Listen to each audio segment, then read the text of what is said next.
Good evening and welcome. This is Victor Alpha 3 Charlie Juliet Zulu, opening the Amateur Radio Exchange Group, AREG, for Wednesday, June 8th, 2022. This is week 1499 weeks that AREG has been on the air, and next week will be 1500. Really looking forward to that. Longest running Simplex Net in the greater Hamilton area. My name is Chuck, and my station is located in East Hamilton, below the escarpment. And we are also streaming the net live on YouTube. Just put VA3CJZ in the YouTube search box and look for us live or under the title AREG, week 1499. This informal Simplex Net, originally founded by John Sims, VE3JSU, is on every Wednesday night, starting at 8 p.m. and ending at 10 p.m. local time here on 146.430. And while this is a simplex net, it is likely that not everyone will be able to hear everyone else. And this should not discourage you from participating, and it may even encourage some of you to improve your station. Keeping in mind that relaying communications has a long history in amateur radio, so we encourage you to ask for a relay when a station is unable to hear the other party or to pass on a message. One last thing, we ask that you please leave a 2-second delay between transmissions to allow any other station to break in. May I now have check ins for this evening's AREG? Victor Echo 3, Golf Bravo Delta. Oh no, V3PDO. You beat you, Paul. Okay, I got two stations. Anyone else?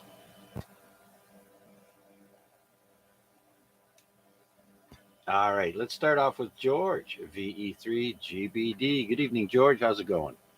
Oh, it's going fantastic. Garbage night, obviously. You have to have a AREG on garbage night. But anyway, not much to report there, Chuck. But, gonna hit the trailer Friday. And next week, I'm gonna be up there Wednesday. Spend some quality time up there by myself. Oh, there we go. There we go. So, I'm not sure if I asked you last week, but did you get your golf cart, and how's that working out? I did. Yeah, the golf cart.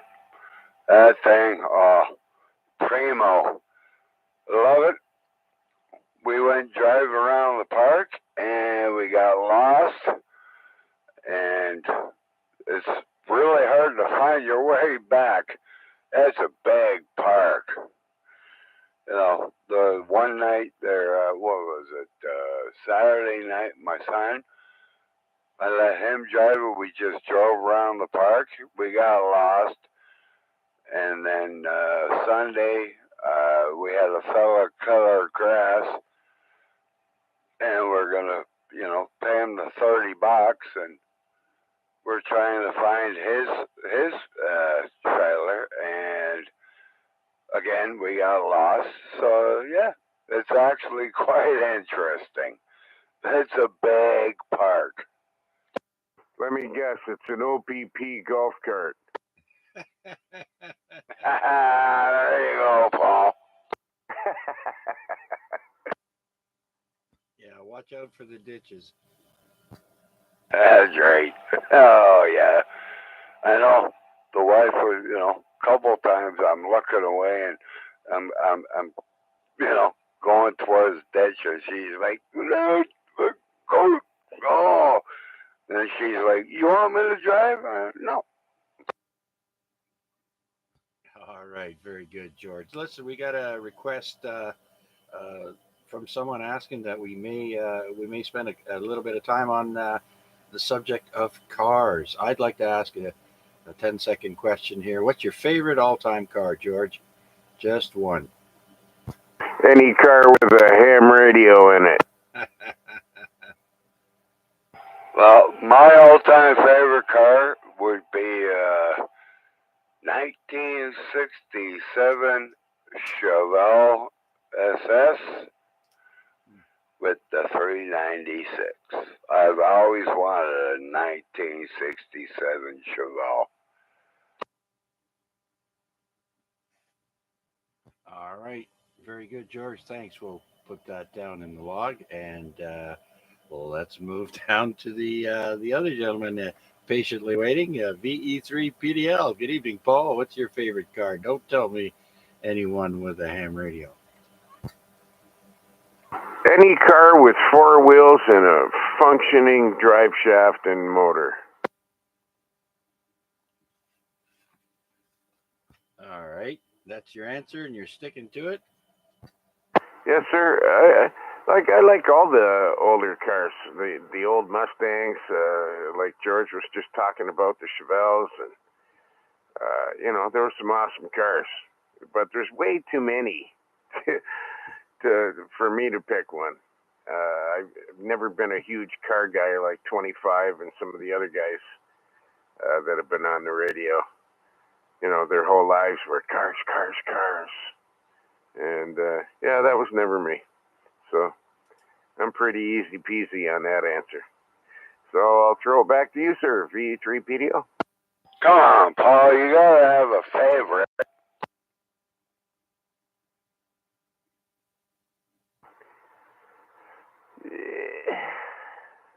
No, I have too many favorites. I can't just pick one.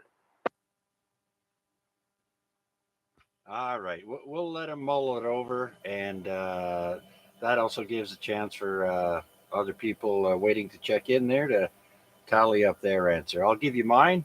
Mine is the 1969 Dodge Charger. My father owned two of them in the same year. Um, he got tired of the color and bought another one. Um, but yeah, that's my favorite all-time car. Man, did it move! Um, it put my head in the seat when he floored it that one time. We went up to almost, I think it was 140 miles an hour. Now, mind you, I was only 9 years old at the time. So quite the thrill and quite the car.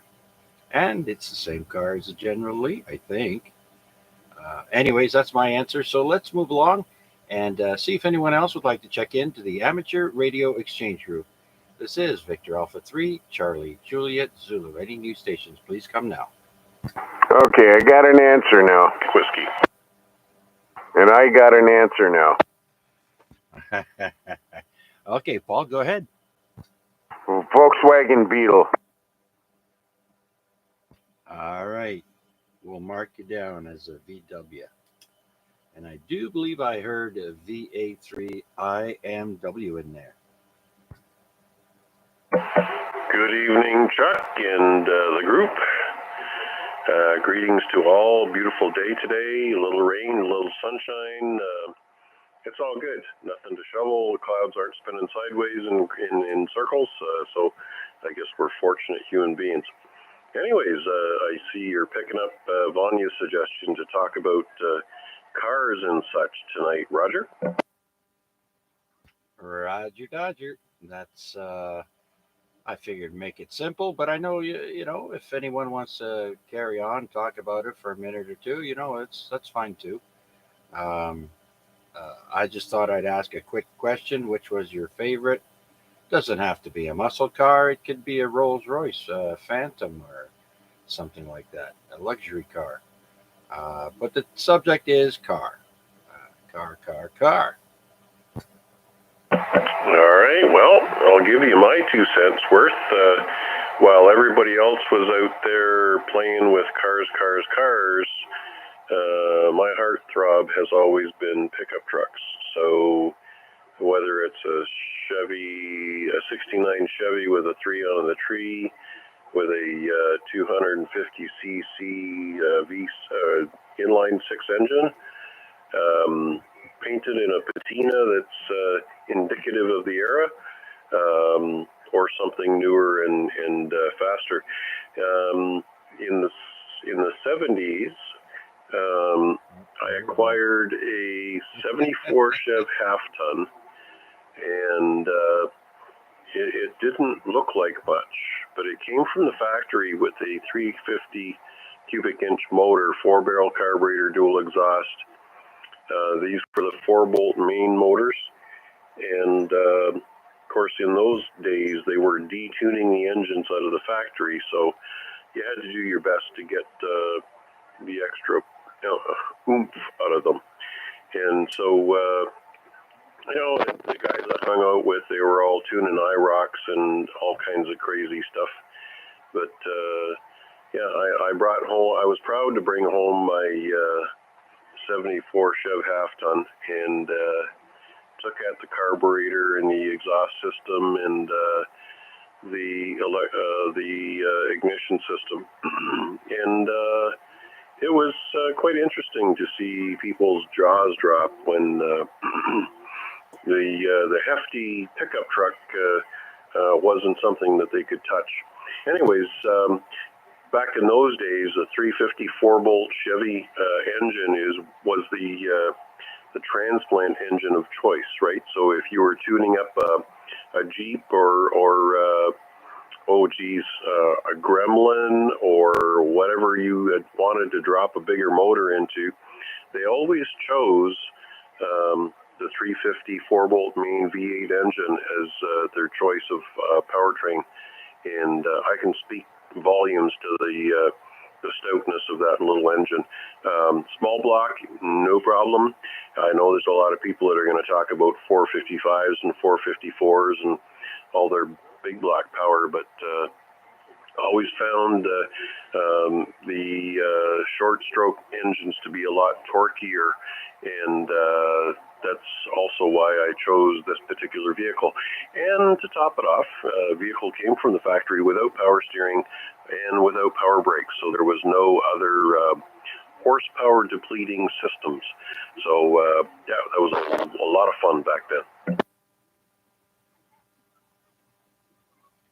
All right, so we got the first guy who wants to be different. We asked about cars, and we got a pickup. Very good there, Mac. I'm just kidding. 74 Chev half ton with a 350 4-bolt. Right on. Okay, very good. Well, we'll talk more, I'm sure, once we do another round. But do you have anything else for us for the net before we do another call out? No.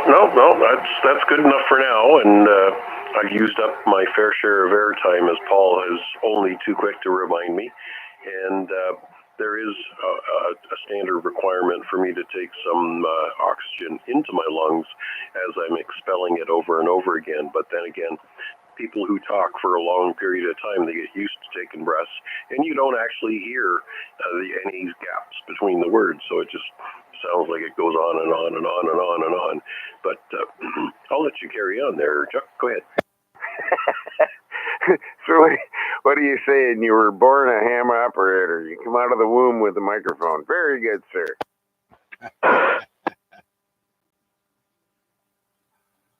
Oh, boy. That was funny.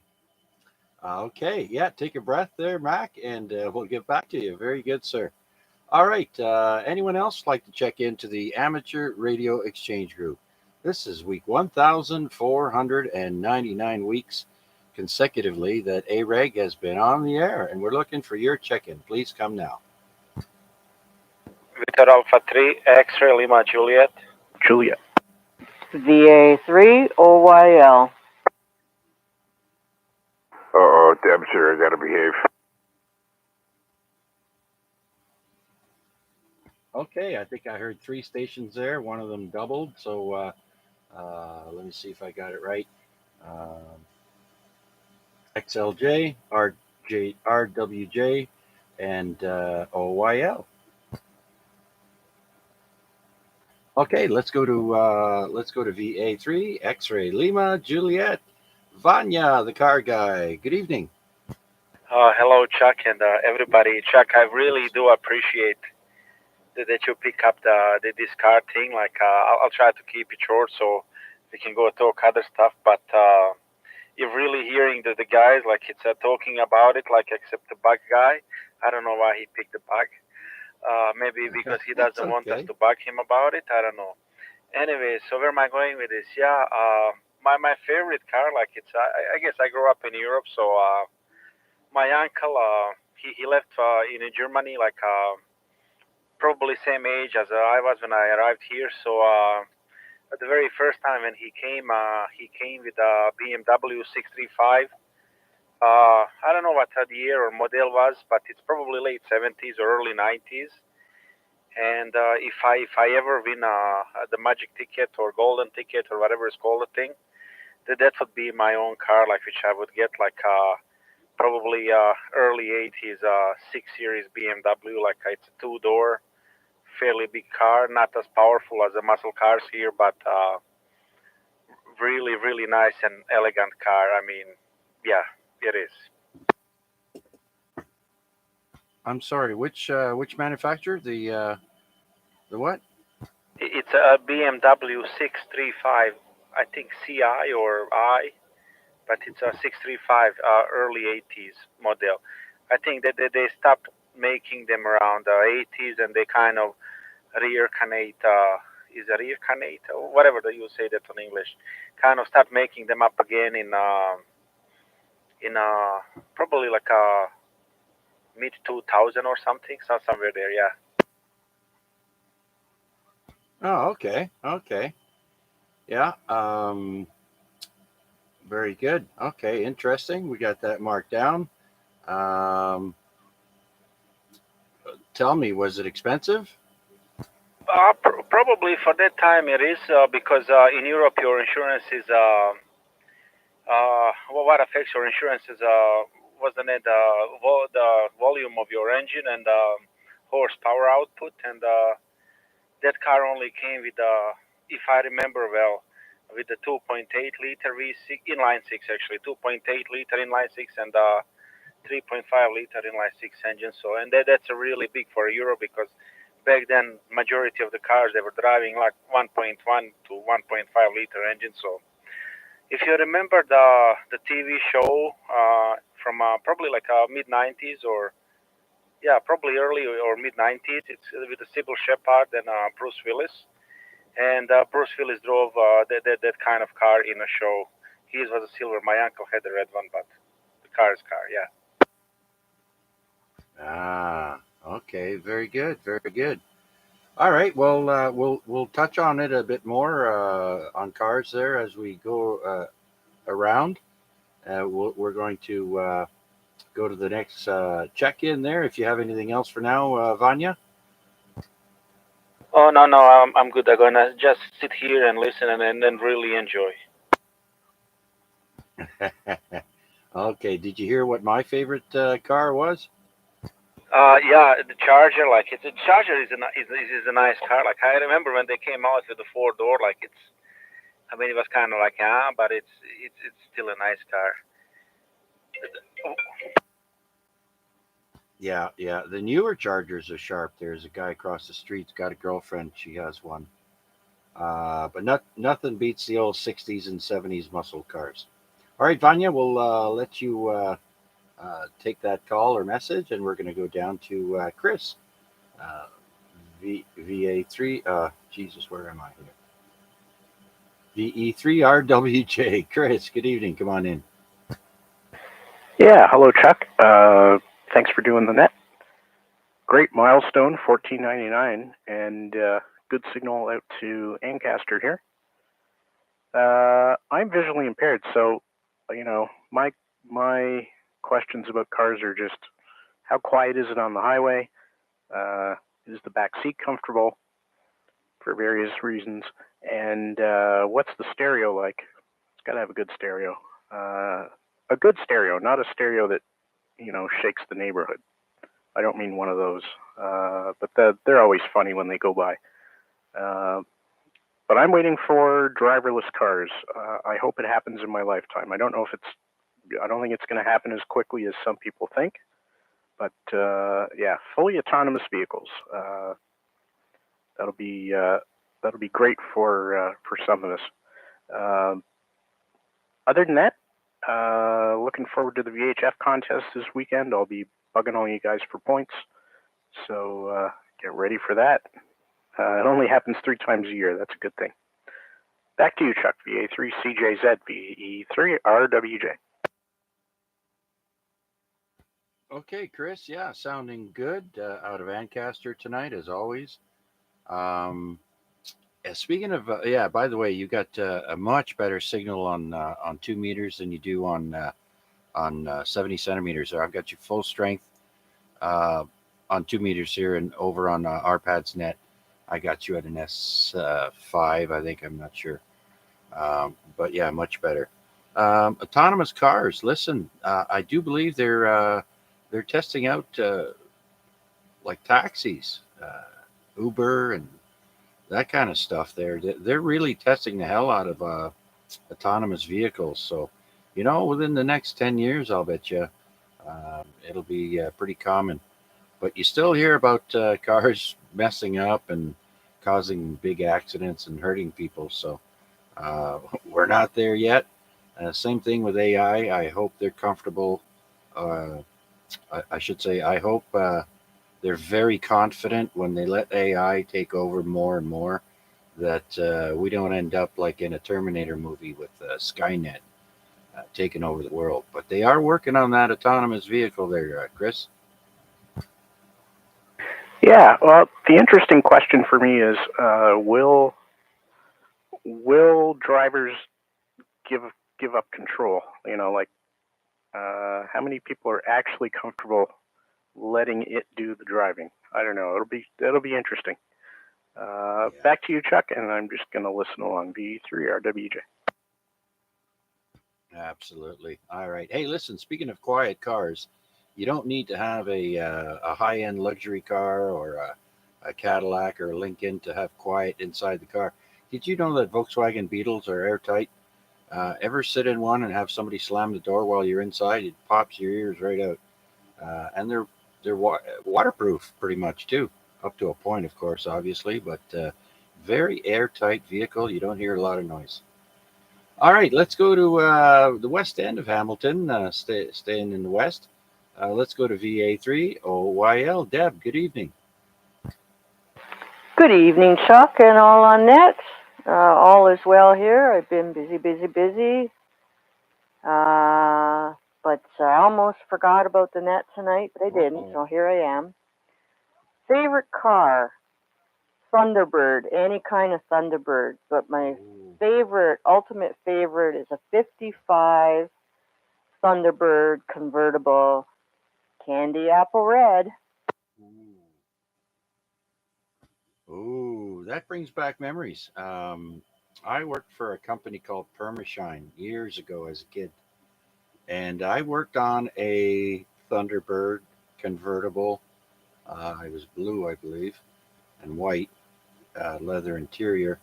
I don't remember. I think it was a 55 or a 65, one of the two. But let's put it this way: it was so valuable, the owner wouldn't let me jockey the car around into the garage.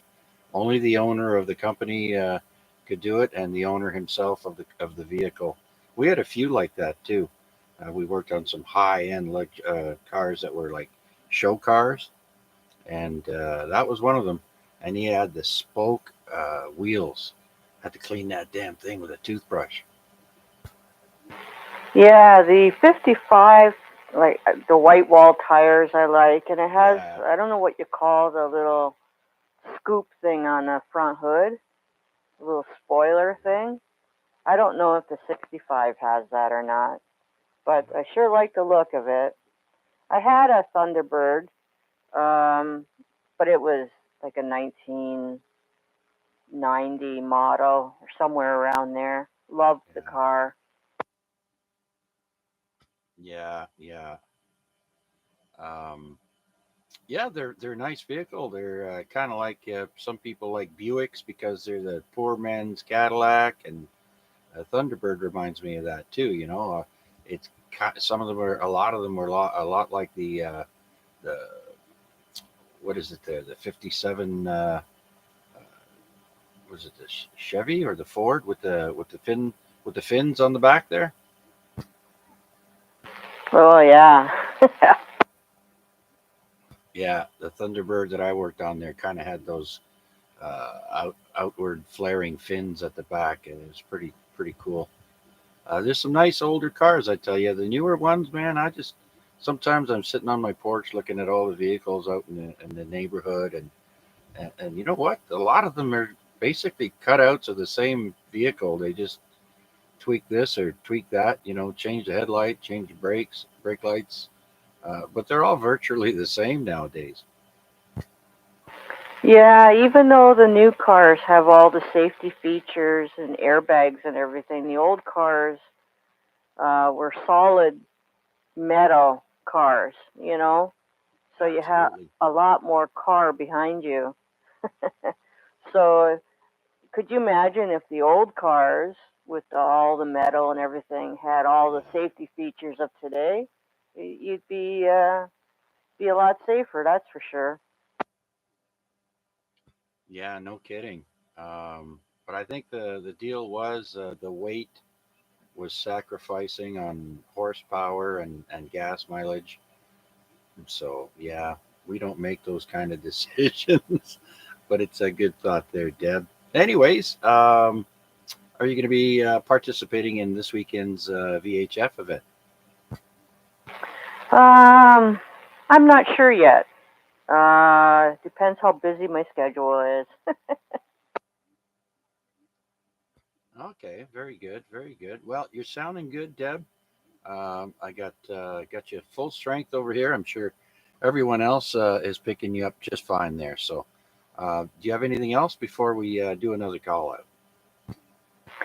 No, you're full strength here as well, and everyone's sounding good, and I'll be listening along. VA3 OYL. Okay, very good. Thank you, Deb from the East End. Let's see if anyone else is out there like to join us here on the Amateur Radio Exchange Group. This is VA3CJZ. My name is Chuck, and I'm in the East End of Hamilton. Any new check-ins, please come now. BA3 and PT.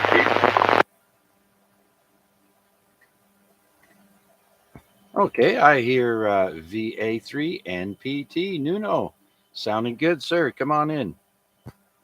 Good evening, Chuck. Unfortunately, I could hear with the S5, but a lot of noise, a lot of crackling noise, so I am listening along on your stream and speaking to the radio. So yeah, and yeah, my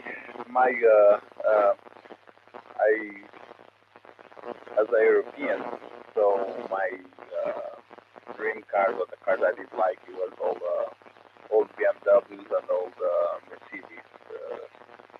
Yeah, that is my car. When I was younger, probably the M3 from the 90s. Yeah, I think it was middle 90s with round lights. Yeah, it was my choice car.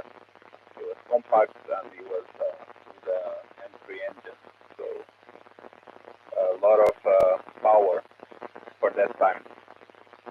Yeah, you guys are talking about all that self-driving stuff. I did bought it these days because wife is pregnant and we cannot do much stuff at home. So it was a lot of money, but I did bought a vacuum. It does everything. It does the mopping and it does the vacuum, and yeah, it saves a lot of time. And yeah, it looks like the technology is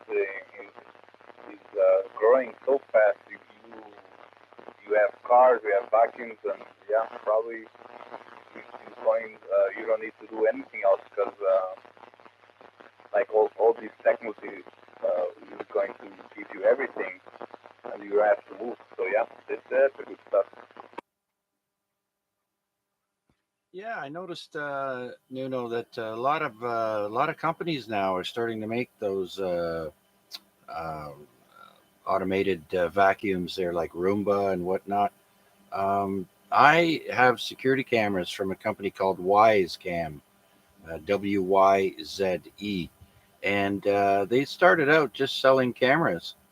And next thing you know, I get a message saying, "Oh, get the new vacuum, get the new this, that." They're really expanding on that technology there, so that's good to hear.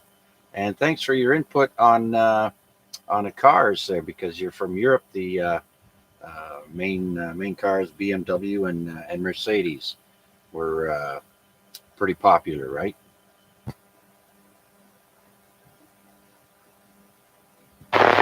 Yeah, it was pretty popular. Sorry for the delay. I was hearing on the stream, so probably I have like 1 or 2 seconds delay.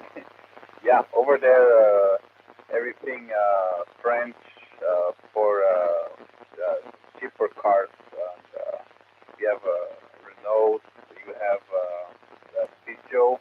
I don't know how to say that in English. Peugeot is like a lion. And then we have Skoda. That is low-end cars. It's like family cars, like the cheap ones.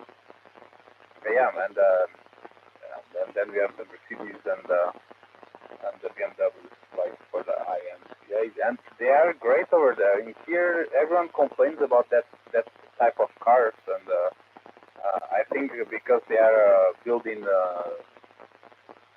Mexico or something, they bring a lot of problems. But the ones they are building in Germany, they are great. I don't know why people so much complaining here about that car, but yeah, they are great. And yeah, over there, even the insurance is cheap because you pay like whatever you pay in here for 1 month, you pay over there for a year. So you can almost afford for the insurance. In here, if you have a high end car with all these carjackings now, probably going to be paying triple. Oh my gosh, yeah.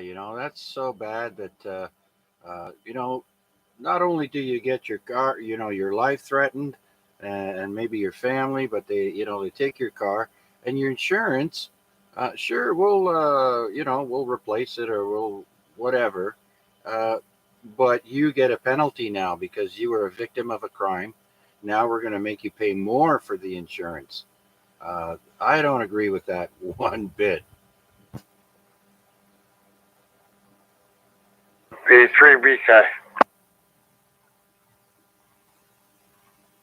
Okay, VE3BK, you're acknowledged there. Anyways, Nuno, thanks for checking in. And do you have anything else, sir, before we move along?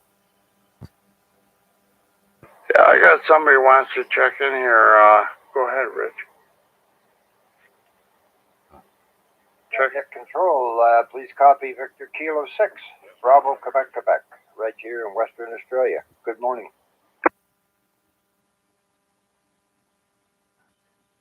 Hi, good evening there, Reg. Caught me off guard there. And good evening, Rick. Uh, and how is Thursday morning treating you there, Reg?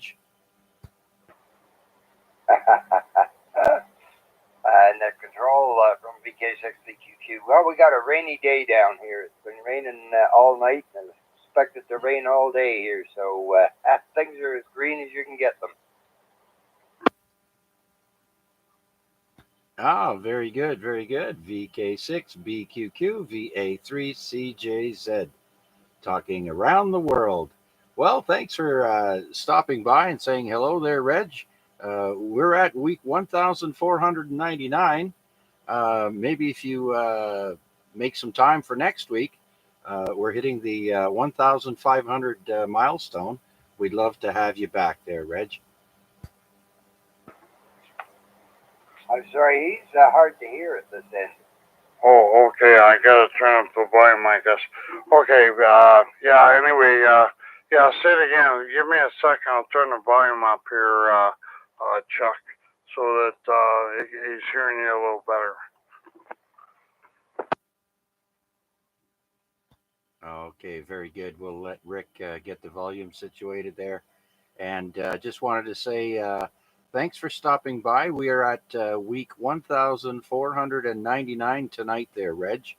And next week will be, of course, the 1,500 week. And so we'd love for you to stop by and say hi then also. If you can find some time, that'd be great. Thanks for stopping by, and I appreciate you checking in.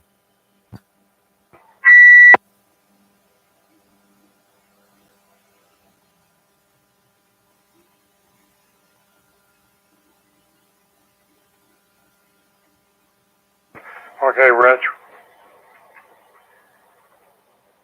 Okay, I missed that, but were you saying you're at 1,500 weeks on the air? Yeah, next week. He wants you to check in next week.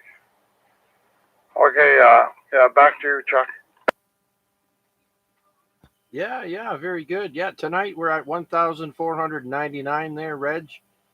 Week 1,499, and we're so proud to carry on the tradition for John Sims, VE3JSU, and we're going to see if someone can maybe have him check in through a phone call or some kind of patch, and that'd be great also. But thanks for stopping in there, Reg, and Rick. We'll talk to you a little bit later. Thank you very much, sir.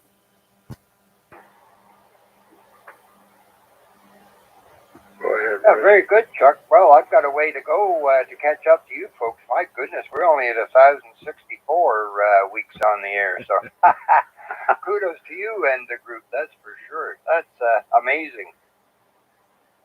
Okay, okay, Chuck, we'll talk to you later. And that was Rich you heard there from Australia. So V3BK, I'll take a standby until you call me there. Over. Okay, very good. Thanks, Rick. VE3 Bravo Kilowatt, relaying to Australia to VK6 BQQ. Reg, thank you very much. Much appreciated. All right, well, let's see if anyone else would like to check into the Amateur Radio Exchange Group. This is VA3 CJZ. Looking for check-ins. Anyone, anywhere.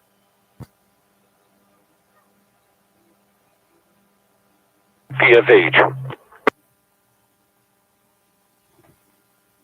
Oh, we caught the tail end of the call sign there, but I heard PFH. VE3 PFH. Pete, good evening. Welcome. Yeah, we're on the portable, sitting on the porch there. Just a quick check-in. That's about it. Nothing really to report. Okay, Butch, or Pete, I should say, is on his portable there out on the front porch, enjoying the beautiful sunset we're having. And for those who can't hear the portable, just go to YouTube and put in VA3CJZ and look for us live there. And you can move the slider button back to where you'd like to. There's a clock on there and everything. So, yeah, Pete, how's things going there? All right? Yeah, all right. Yeah, I got a call today from the kidney doctor. Told me not to panic. Probably give me a call tomorrow. Maybe a secondary, on standby for a kidney. Oh, that's great news there, Pete. Great news. So, yeah, make sure your phone is charged and it's by your side all the time and be ready to go. Yeah. Well, that's good news. I'm hoping for the best for you there, Pete. Yeah, just got to get rid of this cough. Been coughing. Started smoking again. Yeah, that's one thing they're not going to like you. If they're going to give you a new organ, they don't want you smoking. I'm pretty sure about that. Yeah, I just finished off a carton. Got less than a half a bag left. Maybe I'll see if I could quit again. I did it since last January. Yeah, I heard you had quit there for a while, man. I know it's tough. It's tough, and you don't always get it the first time. So try again, and this time it might stick. It has to, buddy. You got to live. So anyhow, good luck with the phone call, and let us know what's going on. Yeah, started back smoking there out of boredom. Yeah. Certain things can trigger that. That's for sure. I know that for a fact. Certain things can trigger you to relapse, whether it's drinking or smoking or what have you. So, yeah, you got to be mindful of that. Well, I think I started smoking there because, well, they took me off the transplant list. So, yeah, I started smoking again. But then they called me up the other day and put me back on. And why did they take you off? Because you were smoking? I was complaining about my back, the cysts I got in the kidneys or whatever. Yeah, they were squawking about that, medical issues. But then, yeah, they talked to the big doctor there and they said, put him back on. Oh, okay. All right. Well, again, that's great news, Pete. Good luck, and let us know what's going on. Alrighty, yeah, it's trying to rain outside. Not much of a sunset tonight. Well, when you're sitting on a covered porch there, it doesn't really matter much. That's the part I like when it's raining. I can, depending how windy it is, I can just sit on the porch there and watch the rain. Oh yeah, it's pretty nice. Everything's all nice and green now. Yeah, we just cut the front lawn there tonight. Did the old weed whack in, and well, that reminds me, I got to put some rock salt down on our pathway. We got grass and weeds and whatnot there coming up through the cracks. Put a little rock salt on there, and when it rains on it, it's going to dissolve and kill the roots. Works every time. I use it in the backyard too. Yeah, Kevin's saying he's got to do some on his there too, his weeds. Yeah, that's the thing, eh? When you want to kill weeds, you want to make sure. Well, it depends if you want to grow something else in that same area. If you kill that soil, good luck. So you got to be careful. All right, Pete, we've got you down in the log. You're check-in number 10. And of course, you're sounding good here, only mere blocks away on your portable. And we'll give you a shout later if you're still around.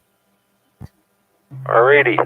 Okay, we'll talk to you after. We'll be sitting here, V3 PFH. All right, one of my many neighbors, VE3 PFH portable in the East End. Okay, anyone else out there like to join us on the Amateur Radio Exchange Group? This is VA3 CJZ. My name is Chuck, and I'm here in the East End of Hamilton. Any new check-ins, please come now.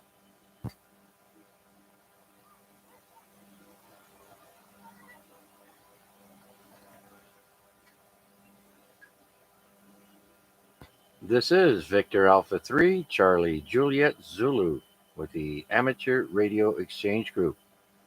Looking for check-ins through the remote station there. Anyone there?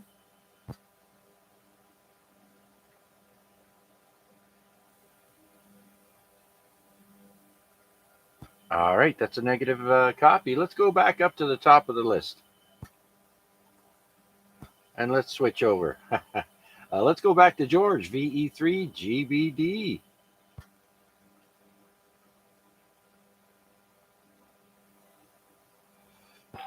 Still here, Chuck.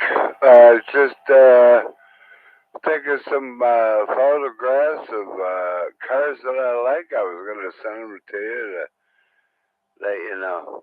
You know, I do have one favorite, but I have a lot of favorites. And they're all parked in the ditch.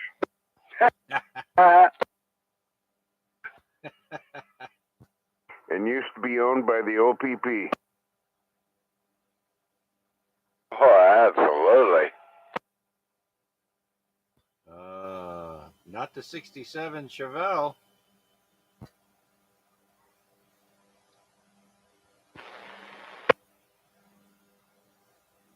That's right. Not the 67 Chevelle SS 396. My all-time favorite. If I had the money, I would get one of them. Oh, man. And I'd be cruising in that right now.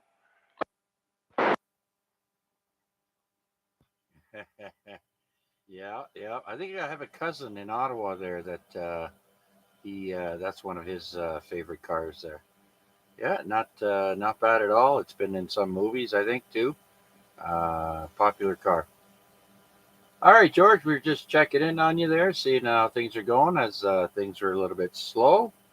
And I do have some material to share. We uh, we have a UHF or VHF contest coming up on the weekend. Let's see now. It's the ARRL June VHF contest, and it's for 50 megahertz and up. So 6 meters on let's see now, and all mode, and yeah, it should be interesting. For those of you who don't have HF, this would be the contest for you to try and see how many stations you can contact.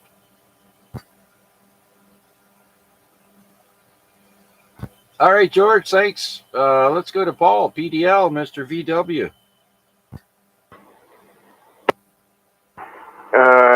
Yep. Actually, you know what?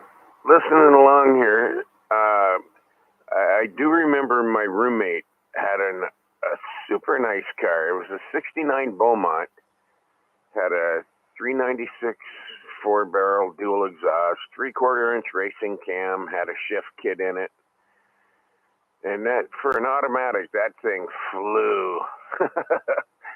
That shift kit that definitely helped, and the racing cam didn't hurt either. But yeah, that was a sweet car. Peanut Butter King, VA3 AXJ, monitoring. Hello, good morning, good evening. Yeah, that's what your car runs on, peanut butter, right? Hey, look it, I got a 76 Chevelle in the garage. I only use them in the wintertime. Yeah, I know. But then they came out with Tonka trucks, and you got something bigger. Yeah, the good old snow Chevelle, eh? 76. That works great. You know what he did, Chuck? He went to the dollar store, bought a little dinky car, 60 whatever Chevelle. He just said 67, 69, whatever it was, and he put it in the garage so he can tell people he's got one in the garage, and he's not lying. Been there for 40 years. That's just too funny, Paul. I just check in. You're checking. I just see here. I'll be listening. All right, very good. Oh, and we've got to check in on YouTube. North End Richard is with us, so we're going to mark him down in the logbook as well. Good evening, Richard. And his favorite is a 59 or 60 Pontiac. What did he put down? Bonneville, 4-door flat top.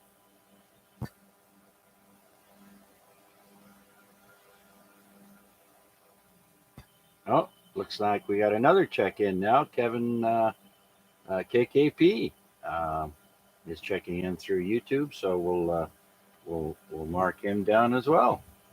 All right, back to Paul. Alrighty. Well, yeah, everybody's coming up with some cool choices. Like a few people have said so far, and I did at the beginning. There's too many nice cars out there to pick one. Like there's tons and millions of them, and you pick them for different reasons. One for some people pick them for speed. Some people pick them for the style of the car and how cool it looks. Other people pick it because they like one car company more than another. Yeah, there's just so many nice cars out there. It's so hard to pick one. Oh yeah, man. I mean, we're about the same age here, and God, I can name off half a dozen, no problem. The Coronet, the Roadrunner, the Chevy Nova. I mean, the Goat, the GTO. There's so many Dusters. There's a lot of pretty cool cars if you think about it, for sure. Yep, and I'm also in agreement with Mac there too. I've always had a thing for picking up trucks. I had a few in my day. Nothing special, but yeah, it's hard to beat a pick 'em up truck. You know, they're useful. You sit way up higher. You can see what's going on up the highway. Yeah, there's a lot of good things to be said about them too. Anyways, I'll let you pick somebody else and get some more opinions there, Chuck. Thank you, sir. V3PDL. The XKV. Oh, there we go. I almost keyed on you there. VE3XKV. Good evening, Bob. Good evening, Chuck, and everybody on the net. I hope everybody's doing well. And it's been a while since I I showed up here, Chuck. There have been things going on. Had some antenna damage with the last storm. The harness for my 2-meter array up on the main tower is flopping around in the wind. Oh dear. Luckily, it's still working, but it's wrapped around the 440 antenna. I don't know if you've noticed any degradation on the 440 side or not. Oh, you're an S9 here on 2 meters there, Bob. Oh yeah, I like to say it's still working, and but I don't know about the 440 side.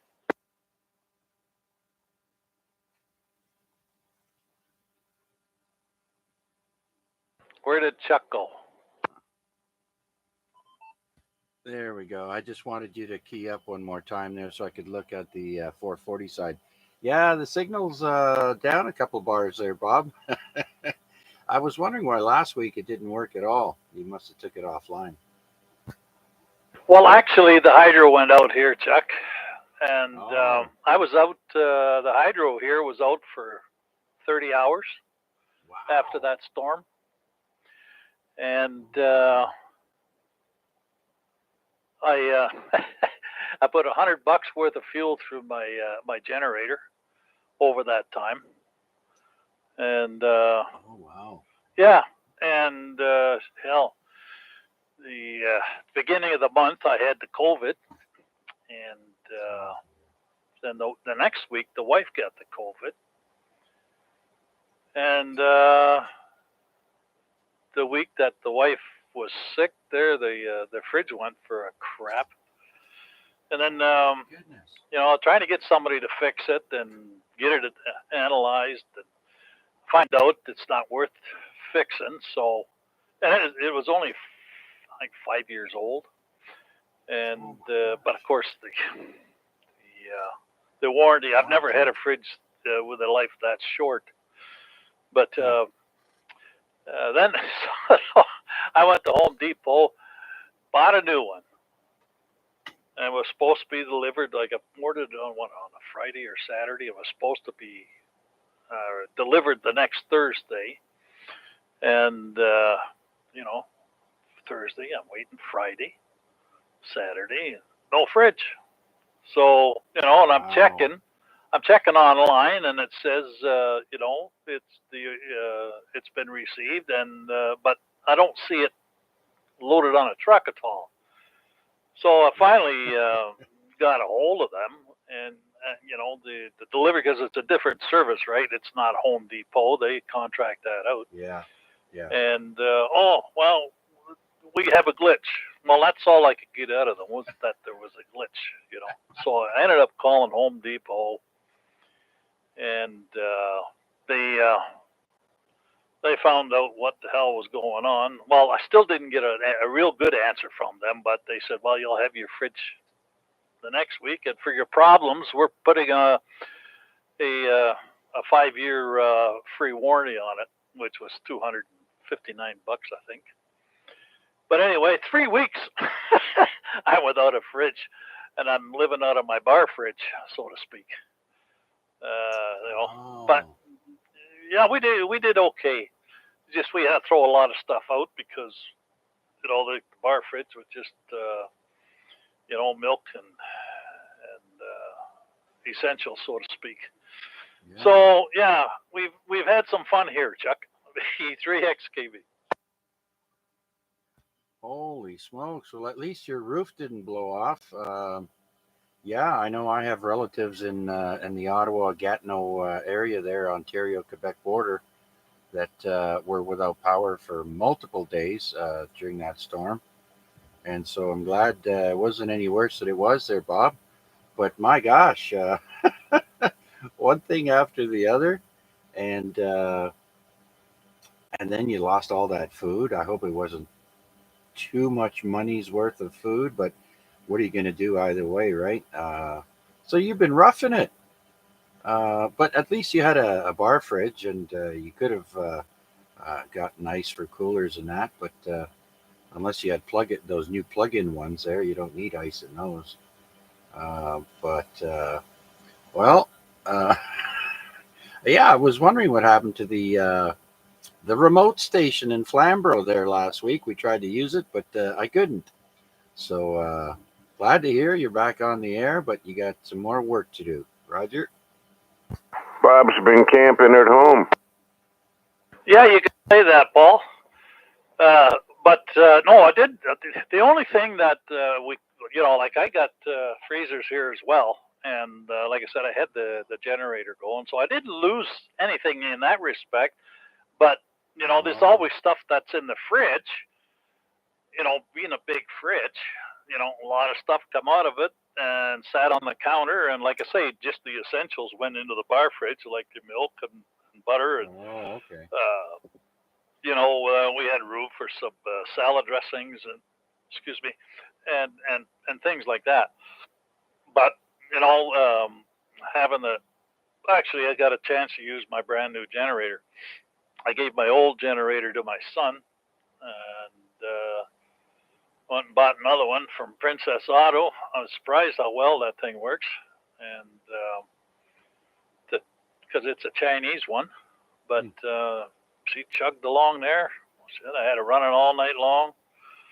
Well, it started at 4 o'clock one day, and then all day the next day, and then all day the day after that. And it came back on late in the afternoon. But yeah, no. So we did okay, except having the COVID during that time was not pleasurable, so to speak. How many watts is it, Bob? It's a 6500, and like I'd run the lights and everything, and I could run the radio, and a couple of freezers I've got. The only thing that I would shut off, or the only thing that would trip it was if I allowed the deep well pump to come on while everything else was running, but. And I didn't run the air conditioner because, of course, they suck a lot of power too. So I didn't run of course, I have a big reserve tank in the basement for water. So I didn't need to run the deep well pump. I could, I got 450 gallons of water in the basement. So I didn't need to use that. Use the deep well pump for a few days. And so everything turned out just tickety-boo. That's cool. Sorry for interrupting again there, Chuck, but you know me.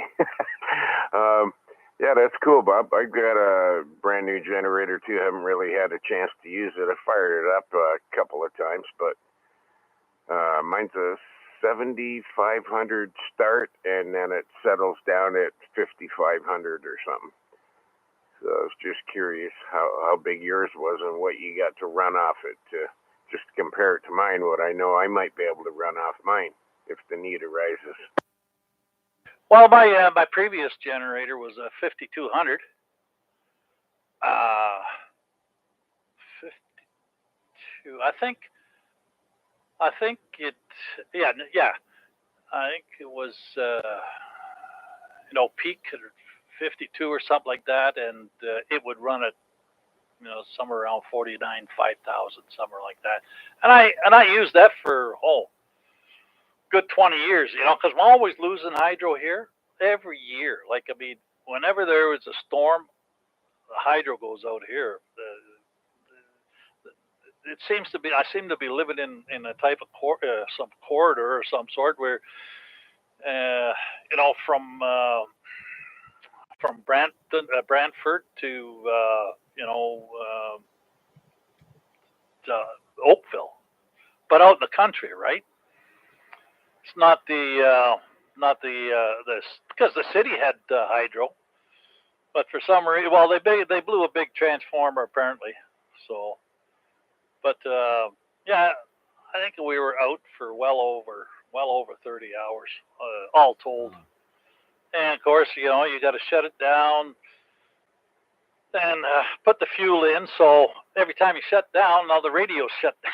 So, you know, and you know you're fueled up to a couple of times a day, and so that's why you didn't have the crossband there for a while there, Chuck. Okay, well, now I feel guilty for wondering why you took it offline there. I was wondering what I thought maybe you were having problems with people disrupting your station there. Okay, well, I'm glad you got things sorted out, and you guys are both feeling better now. Oh yeah, but it took a couple of weeks. It beats you up pretty good. I mean, but for being real sick was just 4 days, and then the fifth day you felt a lot better out of it. You know, it's just like a normal flu. To me anyway, and the wife. Both of us were like, I know the wife. I was out and about because I had this problem with the refrigerator, so I had to do things right. It wasn't, like I said, it wasn't pleasant, but it took. Yeah, this past week I'm back to myself, but it takes a little bit longer than a flu for you to recuperate for some reason. But other than that, you know, where you're really sick, it's only about 4 days. Okay, yeah, I know. I never got tested for it, but I'm sure I got it last October. I spent a lot of time sleeping during the day, taking naps. I was just so tired. And you're right. It took for me, I'd say about 3 weeks before I got rid of mine. I mean, we're both diabetic. We both have compromised immune systems there. So yeah, it wasn't horrible, but uh, I've had worse. Let's put it that way. I've gotten so sick that at home alone, the wife is working. I almost called for an ambulance one time when I caught the flu there. Oh my gosh. But I'm glad you're doing better now, Bob. Well, thanks, Chuck, and yeah, I'd say that the subject was cars there tonight. Yeah, yeah. Just your favorite all time, your most favorite car. Not you don't have to have owned one, nothing like that. Just your favorite car. Well, I go back a little farther than most of the fellas on here. My first car was a '55 Plymouth, but my favorite was my '59 Dodge. And it wasn't a custom Royal, but my buddy had a custom Royal, hardtop, and with a 413 in it. And I think that was my favorite car. I mean, in those days. And you know, I've had favorite vehicles. I've had Buicks, Oldsmobiles, and stuff like that. You know, but I've gravitated to diesels now, Chuck. Of course, you know, my last 6 vehicles have been diesel. So I've had 3 diesel trucks, and I'm on my 3rd diesel car now. So I got 3 diesels sitting in the driveway. Ah, you're the one my wife used to complain about at the drive-through at Timmy's. Oh, with my '98 pickup, it was a rattler. That Cummins, that 24 valve, the first 24 valve Cummins, it was a real rattler, and that was before they had the the rail injection on them. It was direct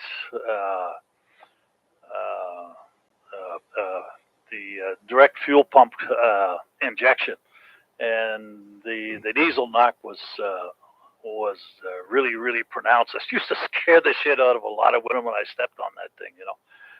Yeah, they give you dirty looks, but I mean that was just the nature of the beast. That's what it was. But my 06, it's quiet, you know. It's a little bit noisier than the stock because it's got it's been modified. It's got the programmer on it, and it's got water methanol injection and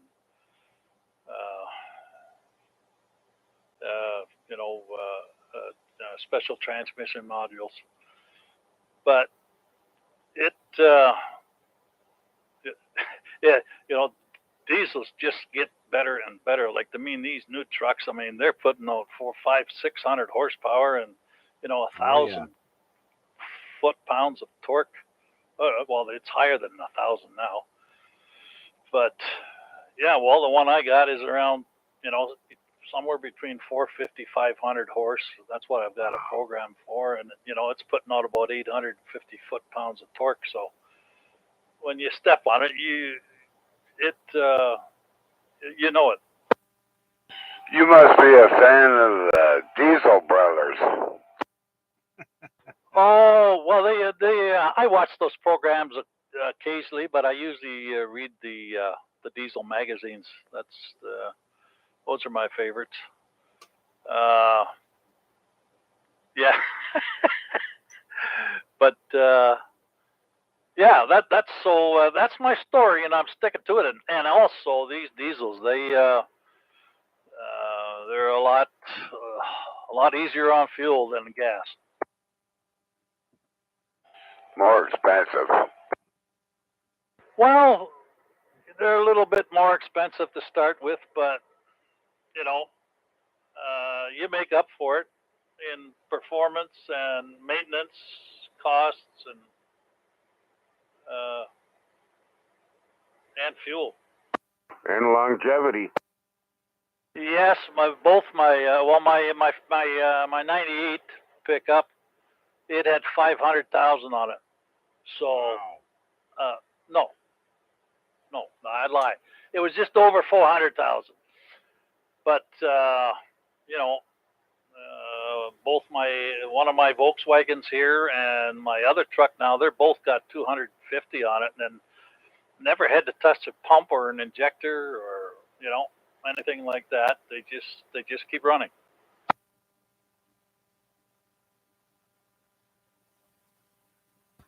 All right, very good there, Bob. Well, thanks for stopping in tonight and saying hello. By the way, this is week 1,499. You're going to have to come back next week, Bob. We're going to hit the 1,500 mark. Those guys are fantastic. Chuck, there was a double key up there, but you won. You slaughtered the Bud guy. The car in the ditch. As long as it's not the golf cart in the ditch. That's right. No golf cart in the ditch. Not yet. We'll see. All right, very good. Okay, thanks, fellas. Let's move along there. Bob, thanks. You going to stick around for a bit? Oh, I'll stick around for a bit. I don't have much left to say. I think I've said it all. I think I've taken up enough of your time tonight. Oh no, not at all, there, Bob. Not at all. Yeah, again, I'm glad you're feeling better, and the wife as well, Janice. And yeah, stick around. And by the way, mark down in your calendar. I don't know if you heard me there, but next week is week 1,500 for the AREG there, Bob. Yeah, and I thought you were supposed to get a hold of me, and we were supposed to set something up for that day. Yeah, I know. Bad, Chuck. Bad. Yeah, I heard Reggie on earlier there, Chuck. And Yeah, 1,500, eh? Wow. How long is that now? 25 years? Actually, it's 3 months shy of 29 years. At week 1512, it'll be 29 years exactly. Well, I've been here. I was with John when he started this, so I can't say that I've been president. Yeah, president in every single one of them, but I'll bet you I've been president 75%. You spring chicken, you. I still spring pretty good for the chicken.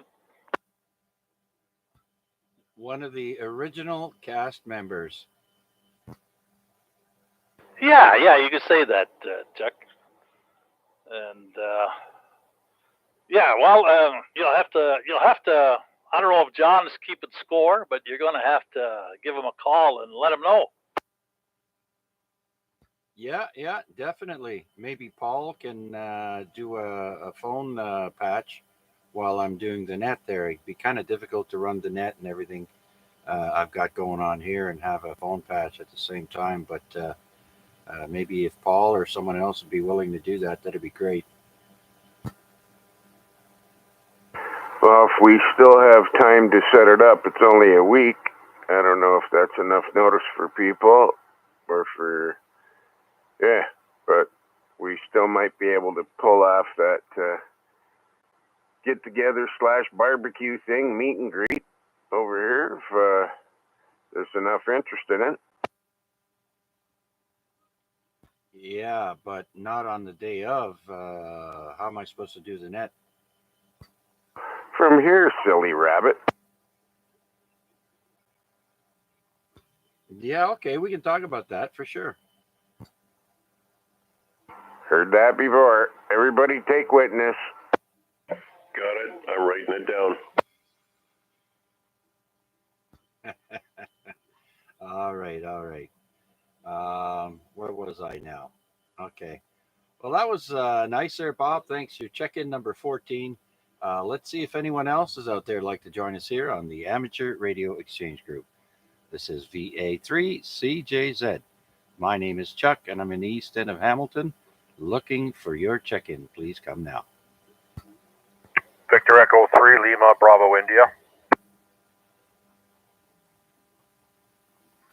Larry, good evening. VE3LBI. Evening, all. Just kind of got in here. Busy doing a couple things. So, anyways, just thought I'd drop in and put as they say, a bean in the pot. Yeah, right on, Larry. Well, thanks for taking the time out and stopping in, checking in with us. Be sure to join us next week there, buddy. It'll be week 1,500. Oh, you're really climbing up there, is it, Chuck? Yeah, we were just talking about that. And in 13 more weeks, it'll be 29 years. Wow, that's a long time.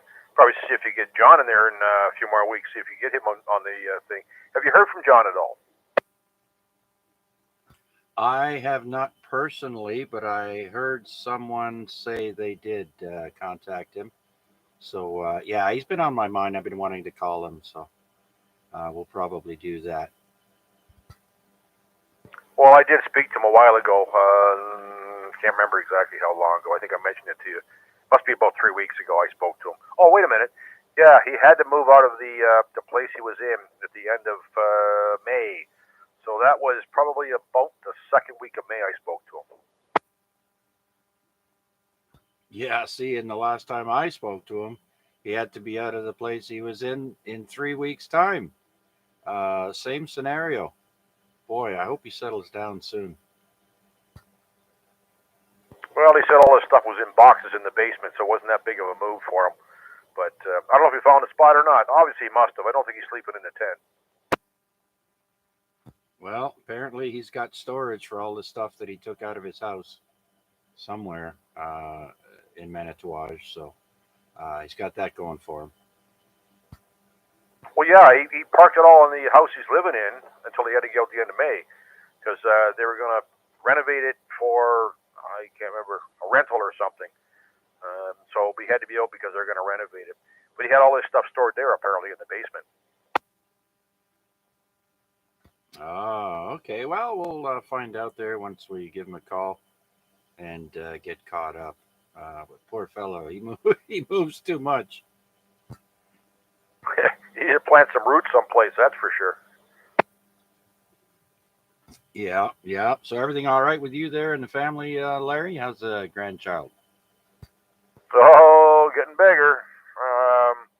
The words are starting to come together a little bit better now. Oh, he's just past 2, right? But starting to understand some of the things that he's talking about.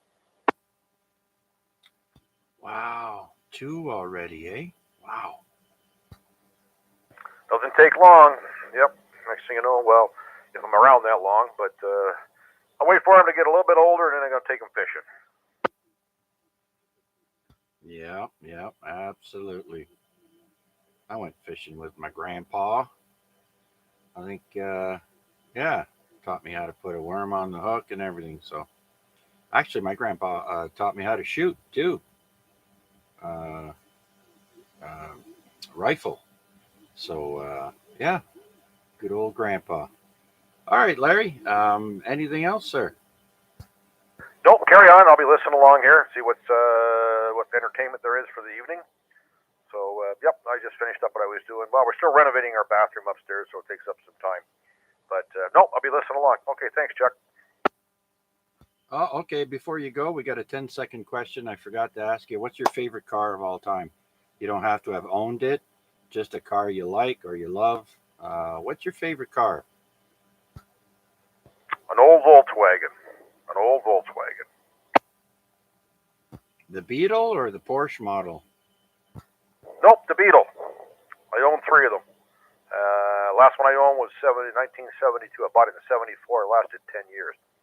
And when you blew a motor, 4 bolts, disconnect the gas line, slap a new motor in for anywhere from $50 to $75 from the junkyard. Yeah, and I seen they had a special pull start system there. So if your car wouldn't start through the ignition, you could actually pull start it. Oh, that's way back. Yeah, that's the ones way back. Yeah, no, if I had I wish I had a Volkswagen today. No, I'm not one of the new ones, but one of the older ones, the old Beetles. The one I had was a deluxe. Had an ashtray in the back seat. That was a deluxe model. Yeah, it cost you $200 extra. Yeah, we've had 2, I think, growing up around 69, 70, 71, 72 in that area. The last one we had, man, it had chrome on. The muffler was showing all chrome, and the bumpers were chrome, and then one day we woke up, somebody had thrown an egg on the roof of the car in the wintertime or in the spring, and it had cooked right on the roof. Ah. Anyways, yeah, it was a nice car. Yep. Really enjoyed the vehicle, like I said, but they don't make them like they used to, that's for sure. And they got too many electronic parts as far as I'm concerned, too many computers in them. Everybody wants the ease, I guess, of a vehicle. To me, it's more of a pain. Every time you turn around, you got some stupid light coming on. All right, Chuck, back over to you. See what else you can pick up. Thanks for picking me up. 7-3. Okay, Larry, thank you very much. VE3LBI up on the hill. Before we continue on the list, let's do one more call out and see if anyone else is out there like to join us here on the Amateur Radio Exchange Group, AREG. This is VA3CJZ. Any new check-ins, please come now. VE3FJJ. There he is, VE3FJJ. Flynn, how's it healing? Oh, she's healing quite well, but I'll know better Friday morning when those pesky little things are out of my skin. Ah, yes, I always hated that, getting the stitches pulled out. Hate that. Well, I hope it's healing nicely, and I heard you saying you got to head back to work on Friday there, so good luck. What's your favorite car of all time there, Flynn? Well, I don't want to be a hater, but my ultimate car is a 68 or a 69 Dodge Dart Swinger with an original factory 440 4-speed. Ah, sweet, sweet, sweet. Yeah, the Dodge Dart, also the Duster. Yeah, those were quick. They were light cars, mind you, pretty quick. Yeah, they were like cars. I actually owned a 99 Dodge Dakota RT59 short box single cab, but unfortunately a family member took it from me, and yeah, I regret it ever since. It had a 360 in it. Yeah, 360. It had a cam done to it with the computer override. Yeah, I missed that truck, but my next thing is I'm going to get a 68 or 69 Dodge Dart Swinger with a 440 factory with a 4-speed. The Swinger. Yeah, I've seen a few of those cars done up there. Nice. I like them. Yeah, they're not bad cars, man. You know what I mean? They're they were kind of based on the economy model, but you know what? With the 440 in it, you had more than enough power. But unfortunately, right now I have more than I can chew, so I got the bike. So it's you know, the bike's a little bit better, but eventually maybe I might have something like that eventually. Yeah, yeah, that's the thing when you live in the north here and you have winter. Um, a lot of guys that collect cars, unless you have a storage spot for them, it's kind of tough. A lot of people down south in the U.S. Got some nice cars that don't go through the winters that we do. So, okay, very good then, Flynn. You going to stick around, buddy? Oh yeah, I'll be around for a bit. I just gotta go talk to the wife before she goes to bed. So yeah, we're having a little bit of a fire, so I got a little bit back on track. Hopefully the fire department don't show up and give me crap the same night that this incident happened. But we'll be here. Oh, did they mention the backyard fire? Yeah, when the wife called the paramedics, the police showed up and firemen, and yeah, they kind of gave her a little bit of hell and said, "Oh, you shouldn't be having a fire." And she's like, "What do you want me to do? He enjoys his fires." So, but anyways, it's not very big, right? Yeah, as long as you didn't get a fine on top of getting slashed, that would have sucked. All right, Flynn, very good. Thanks for checking in, buddy. So let's go back up to the list, and the next person after PDL was IMW.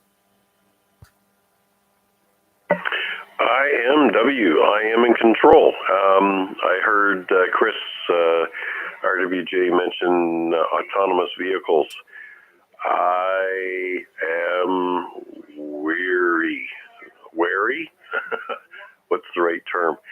I see all these videos about people driving their Teslas and Cadillacs with semi-autonomous vehicle control systems. And these idiots are asleep at the wheel with the car running down the highway. I'm surprised that there hasn't been a big blow up with somebody getting killed. Because if that AI malfunctions, because AI is programmed by humans and humans are not infallible, who's going to pick up the tab for all the damage and destruction that's done? OMG. We're not there yet. So if you want to test all these autonomous vehicle control systems, do it somewhere where, do it out in the middle of the outback in Australia or something like that. It's not ready for prime time at all. So I'll go back to my original rant with my 74 half ton with that wonderful power plant under the hood.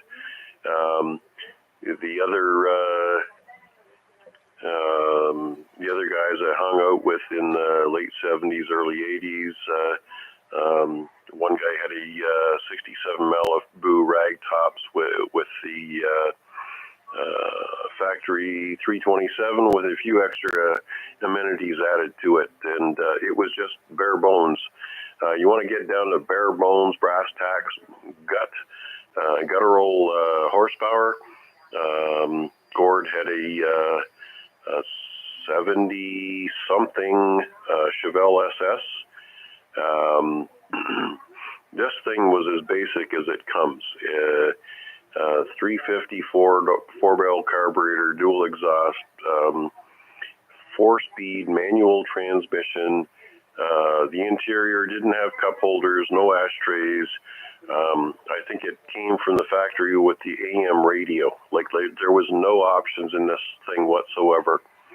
And you really got a kick in the pants when you step on the gas. But nonetheless, yeah, I'm sure, as we've come through the years, all kinds of extra safety features have been added, and they took all the shiny chrome accents out of the inside of the vehicle, so you're not going to smash your face on the dashboard and get all kinds of problems there. But yeah, cars weren't made to run into other physical objects. You're supposed to be smart enough to drive the car instead of drive it into something. Anyways, yeah, we're creating a generation of drivers that aren't drivers. They're just people sitting behind the wheel, and that scares the something out of me. Back to you, Chuck. Yeah, and Chris mentioned control. Willing to hand over control. That's something I'm not ready for. Not from what I've seen with all the crashing they're doing with these autopilot vehicles. Mind you, they're working on it. They're working on it, but we're not there yet. And we have Sean VE3FNI checking in from the live stream on YouTube. Good evening, Sean. We'll mark you down in the logbook there. Okay, back to you, Mac. Is Sean at his radio and just trying to get in, or is he resolved to computer work and living in CPU hell? I'm not sure. Well, let's see. I assume he's listening to the stream. Let's see if he's got his radio and has tried to check in. VE3FNI, Sean, VA3CJZ.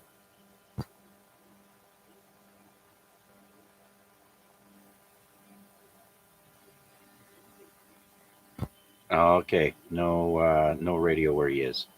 Okay, very good. Well, thanks for checking in there, Sean. Everything going well with you?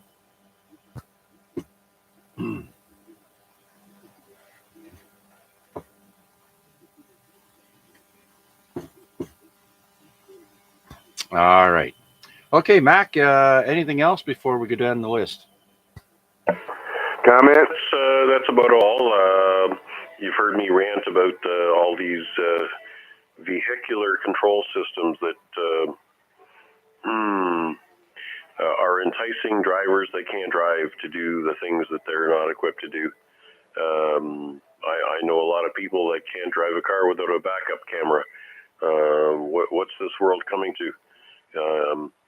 Back in the day, your owner's manual used to come with the car with instructions on how to reset the valve tappets.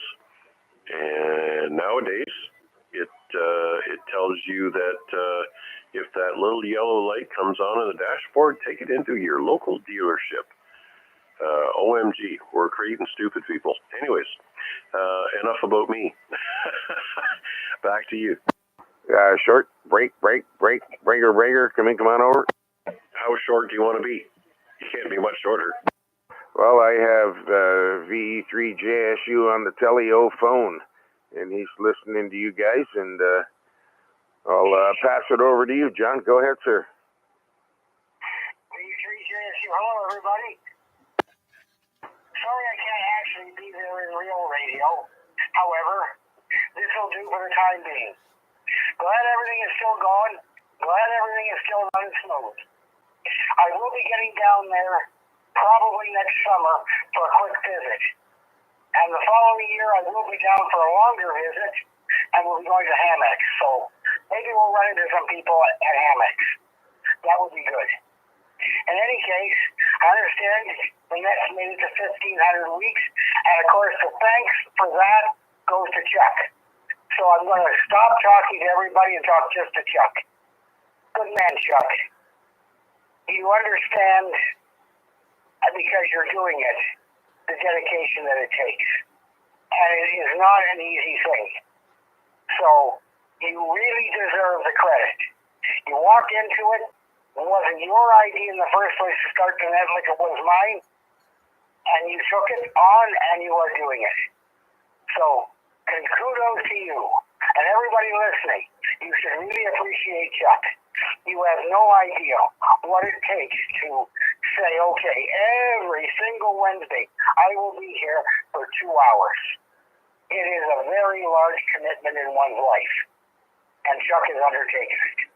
So kudos to Chuck, and everybody needs to appreciate how good he is.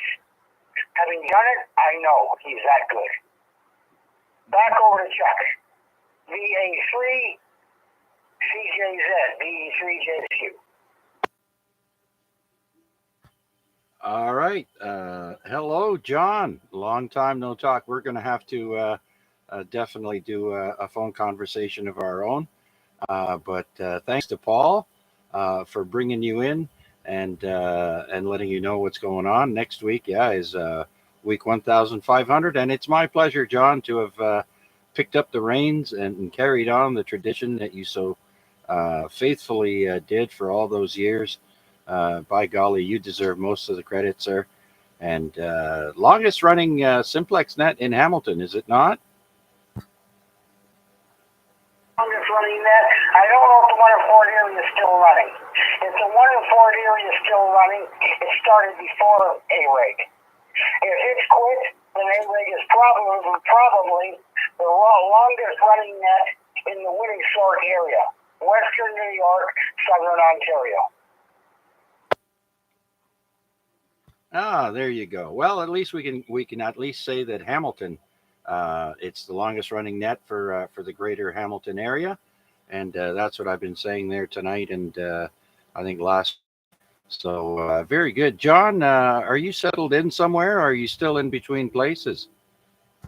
I'm in between places. I'm in a slumlord rental unit, and it's been nothing but a challenge, and it's going to continue to be. However, I've got my name in for municipal housing, and I'm on the emergency list, so I will be in the municipal housing. So what I'm going to be able to do for radio, I don't know, Chuck. Okay. However, if it's possible for me to start running the net as we discussed on 40 meters, I will do it for the winter. I will, if I can. We'll have to see. I don't know where I'm going to be for sure. I might end up in an apartment, in which case, chances of putting up a 40-meter antenna is going to be of any value is almost non-existent. So I don't know. In any case, that's where I am. I'm in between, and hopefully I'll get things sorted. I am eventually going to get things under control. And you'll be hearing from me a lot more on the radio, on HS. And then I'll have a chance to get my bench put up, devote some time to it, and then get that Ray video, you know which one I'm talking about, fixed. So I'll be working on that yet. I haven't given up. I haven't misplaced it or anything. It has never been packed. It has always been unpacked. So I can always find it and always see it and always know for sure it has gone from point A to point B. And just stick with me, Chuck. I'm going to walk to another room and I will look, and then because then I will be able to say to you, in all honesty, that I'm looking at it right now. So I know exactly where it is. And I will know exactly where it is on the next move. And if there has to be two moves, I'll know exactly where it is. So I haven't lost it. It hasn't been broken. It hasn't been misplaced. It hasn't been stolen. Had some stuff stolen, but that wasn't one of them. So we'll get it fixed, and you'll get that radio on the air. And I want to tell you something. I keep looking at it every once in a while, Chuck, and I keep wondering, Do I really want to give that back to you? That's a nice rig. That really is, Chuck. That's a good one, John. And just to jump topic for half a second, just so you know, Bob is out there too. He was mentioning earlier that he was in there when you first started it. So he's one of our longest lasting, besides yourself, members of the AREG. So he's in there too, if you want to throw a hello out his way.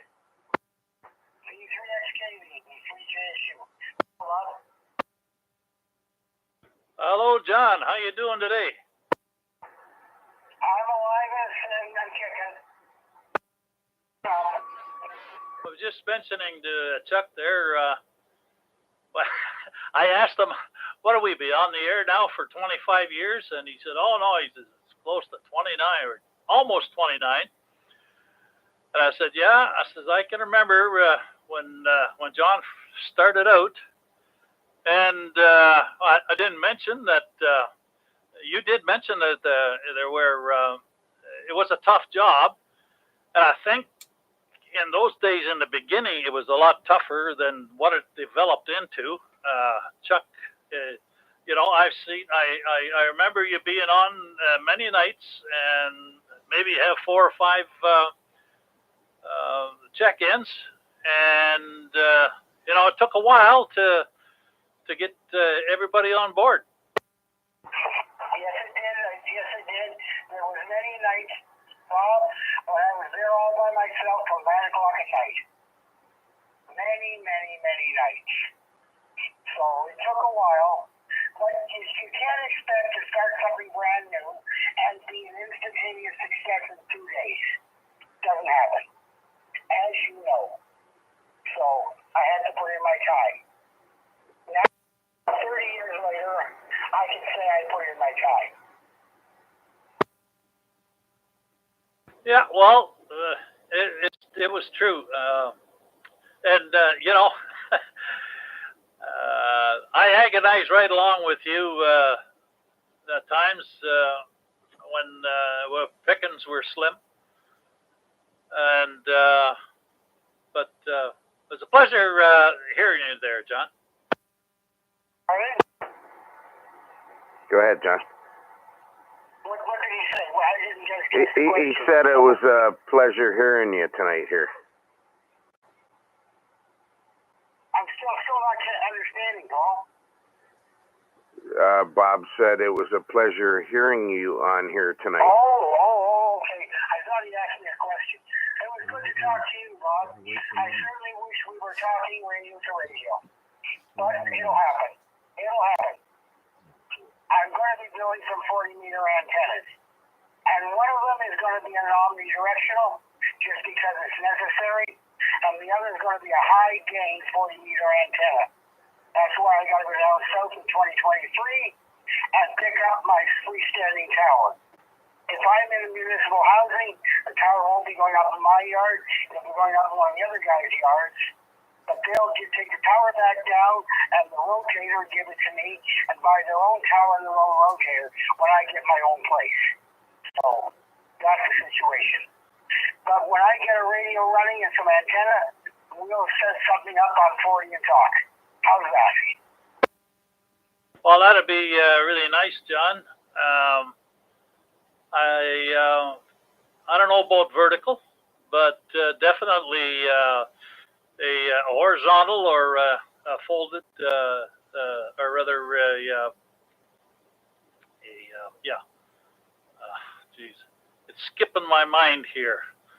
The V antenna, but yeah, vertical. I got a vertical here, a 40-meter vertical, and for around Ontario and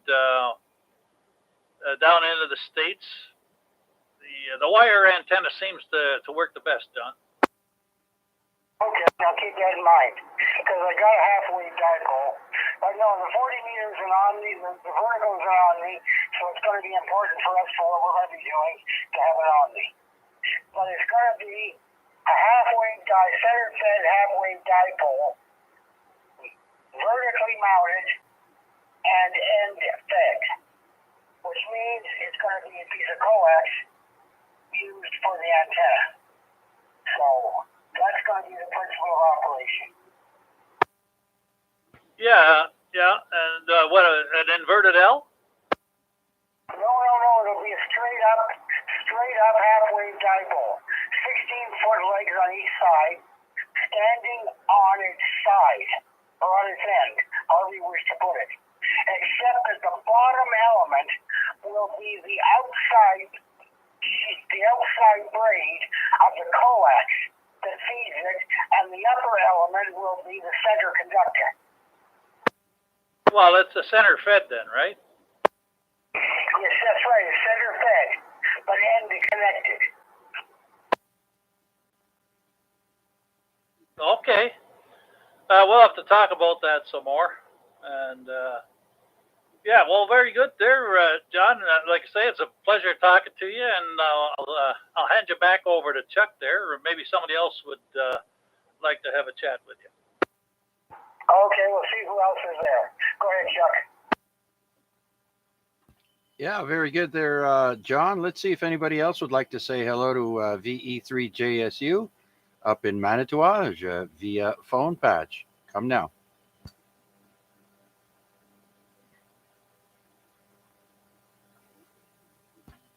Well, I guess that's it, but do want to say thank you to Paul, PDL, for doing the phone patch. Much appreciated there, Paul. And John, nice to hear you again. Great to hear you, actually. And we'll have to do a phone call there for sure. So I'll send it back to Paul there. And if you have any last words, go ahead. I'll give you a call this time, Chuck. I'll give you a call probably next week. Tomorrow's out for sure. So I'm just going to say tomorrow's Thursday, but let's say Friday is not going to work. Just say it. And I'll give you a shout Monday or Tuesday or Wednesday of next week. How does that sound? Fantastic.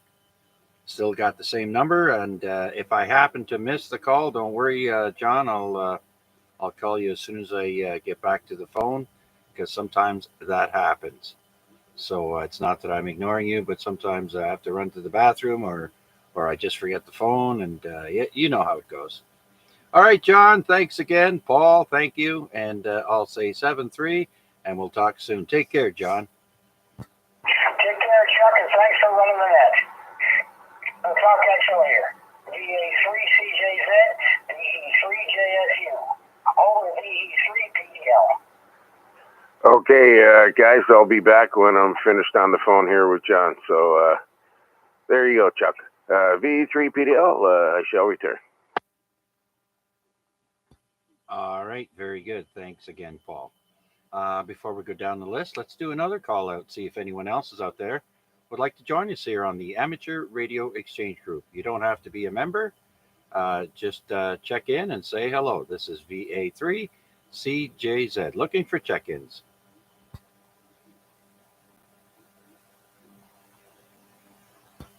Okay, nothing heard for now. Let's go back to the list and see Vanya patiently waiting in the wings, VA3 X-Ray Lima Juliet. Hello, Chuck. So, yeah, I'm listening. We're very good net tonight. Like it's the couple of guys that I never heard before. I can hear from this location, so that's a good thing. I mean, what the gentleman said about doing this every Wednesday, like I really applaud you for this. Plus that you are having patience and time to accommodate my request for the cars. It's you really have no idea how much. I'm not gonna say it means to me, but it's really that something, when someone who you don't know that well, do something for you, it's really nice. So I do appreciate what you've done tonight, and I'm gonna keep this short. I'm gonna ask you, how come you didn't read us yet today on History Day?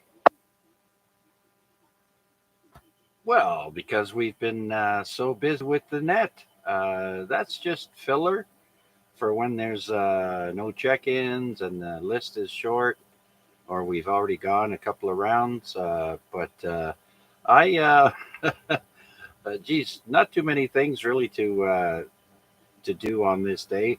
all the famous celebrities have all had birthdays this week. Clint Eastwood and a whole bunch of others having birthdays there this week, but not today. No famous people having birthdays today, but that's the reason there, Vanya. Yeah, I kind of always look forward for that one because it comes at random. So it's one of those. Oh, I get it now. Like it's. I like the thing. Like every so often reminds you of something like what you heard before and goes on. Like I mean, this is not the history. This is kind of just like a pattern per se. It's when you look at the kids' childbirth and like they're all packed like in between June and September and the least amount of kids born ever is like kind of by end of the January and into the February. So got nothing to do with the history. It's just like thing which stuck in my mind for a little while now. I saw the same calendar. Like you see it every year at least 3-4 times. Someone will put it on a Facebook and someone did the put it and it came into my feed and I've been never like it's why we always. I mean as a people kind. Aim for like a half of the year, like like a 3 months of summer to get the kids out. I mean, no one plans for it, but it seems like subconsciously or whatever it is, like it's they do come out. My majority at that time anyway, just something, yeah.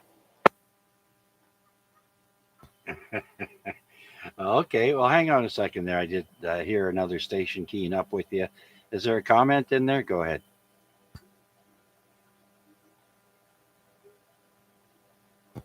All right, there, Vanya, just for you. On this day in 1988, Nippon Airways announces that painting eyeballs on jets cut bird collisions by 20%. So there you go. Put eyeballs on the planes and that'll scare the birds away. And okay, on this day in 2018, the world's most powerful supercomputer called Summit can process 200,000 trillion calculations per second and is launched at Oak Ridge National Laboratory in Tennessee by IBM and NVIDIA. NVIDIA, as you know, does a lot of graphic cards and whatnot for computers, a lot of computer stuff. So IBM and NVIDIA. I didn't know that. So 4 years ago, world's most powerful supercomputer. Now every country competes for this. The Russians, the Chinese, they all compete for the title of most powerful supercomputer. So there you go, Vanya. Yeah, what's gonna be interesting is when they come out with quantum computing. Right now they can. I don't know how good or I mean the problem with the quantum computing like it's kind of funny. Anyways, so I think the biggest one what they have is like 8 or 16 or 47 qubits, but the thing works like I don't know actually how it works, but it kind of measures the electrons in superpositions or whatever like it. So it can be 1 and 0 at the same time, and I don't know what they're doing, but whatever they're doing, but. I would just like to see how smart we're gonna get like when that thing gets online because it's really good. Like it's what they can do with it. Like it's really interesting stuff when it comes to the I guess computing. So the only problem is like to achieve the superposition or whatever is like it's they need like minus like so many degrees Celsius to keep everything like half frozen or whatever is, so they can slow it down so that they can take a measurement or whatever is. You still rely on regular computing, but when you pass that bridge, when you actually can read out and the measure stuff out of the qubit without whatever like some ways, so you don't get bogged down or slowed down by the regular computing. Like it's, I mean that thing's gonna be something else. Anyways. Oh yeah, oh yeah. Well, this new computer I just mentioned, 200,000 trillion. Uh, wow, that's a lot per second. anyways, Vanya, we're getting up there near the 10 o'clock hour, and I'd like to go through the rest of the list. I guess this will be our 7-3 round there, buddy. Do you have anything else for us? No, other than that, I really enjoyed tonight nets really much. So I do really appreciate talking about cars. So thank you, Chuck, and 7-3 to everyone else. Absolutely, there, Vanya. And if you ever have any more suggestions for us, like I said, post them on the Facebook AREG page, and I'll be sure to see it there, and that'll jog my memory. And we take everything into consideration for the net. So, geez, tonight flew by. Didn't even have time to do too many of those on this day things. So, thanks again, Vanya. It was a pleasure talking about cars. Everybody has a favorite car, and it was bound to everybody had something to say about it. So, thanks again, Vanya. And let's go to the next person on the list. Well, I don't know if he's still there, but it's Chris, VE3RWJ. I'm back too, by the way. Roger, Roger. One person I didn't get to early enough is Rick BK, VE3 Bravo Kilowatt.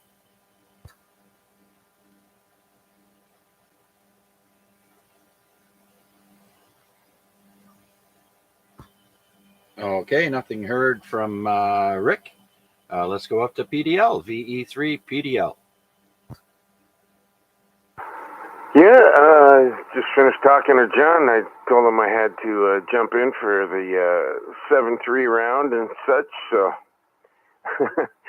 he talked to me for a bit, talked to Leanne for a bit, and I made it back. Yeah, right on. Well, see, there you go. You were able to use the net as an escape. No, it's awesome talking to John, but yeah, he does have the gift of gab. No, yeah, definitely. Like I said, time flew by, man. It's 9:51 p.m. and I haven't even gone through all those other things I was talking about. So yeah, it was a very enjoyable evening tonight. Yeah, it was good to hear, John. I told him we were trying to set up something for the 1500th day or week, sorry. And he was all happy to hear about that we might all be getting together and have a barbecue and stuff like we did the last time. Yeah.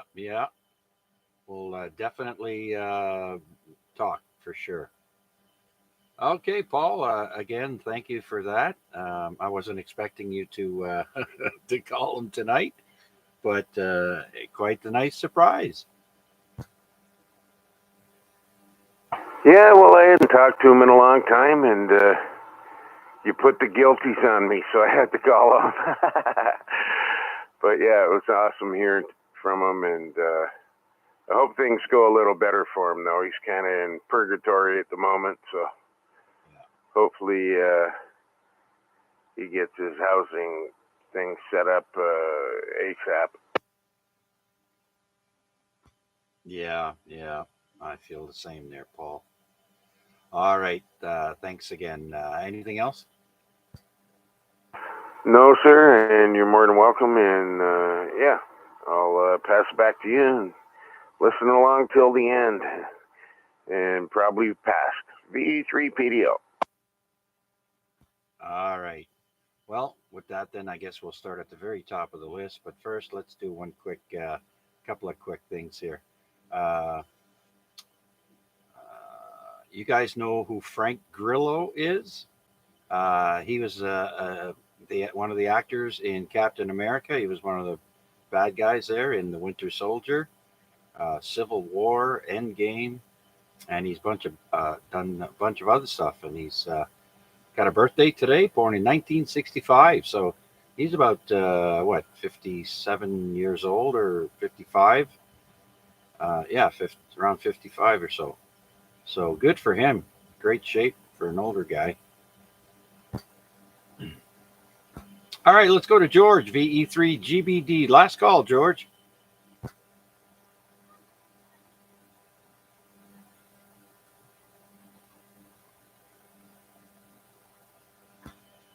Okay. Mac, VA3 IMW. Over to you, sir. Well, Chuckles, another wonderful Wednesday evening. A net well controlled by the net controller. I guess you only had one rude interruption, but I guess we chalked it up to experience. Anyways, we'll look forward to another eventful week next week, however that pans out for week number 1500. So I'll send it back to you with 73s to net control and the group, and bid you all fair adieu. VA3 IMW. Okay, very good, very good. Thank you for that, Mac, and glad you enjoyed yourself. I know I certainly did. Um, so, yeah, have a great rest of the week, sir. We'll talk to you again soon.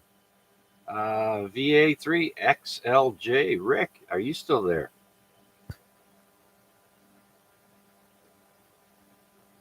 Just having a peanut butter milkshake. Oh, Nancy Sinatra has a birthday today. Turns 82. She was born in 1940 on this day. These boots are made for walking. Okay, let's go to VA3OYL. Deb, last call. Yeah. Good net, Chuck. It was nice to hear John in there. Thanks, Paul, for doing that. And hopefully I'll be around for next week. If I have to, I'll be on the computer. Whatever, I'll be here somehow. So stay 7-3 to all, and everyone have a good evening. Victor Alpha 3, obey your leader. You know, if you would have spoke up and started talking to John, he'd still be on the phone, Deb? Well, probably. Oh, yeah, he used to love talking to you. That's cool. Anyways, good evening, dear. Have a good one. V3PDL. Okay, Deb. Thanks a bunch for checking in tonight, and we look forward to seeing you next week. You take care, and no headaches. Take her easy, Deb. Love seeing your posts on Facebook, by the way. Let's see if Nuno's still with us. VA3NPT.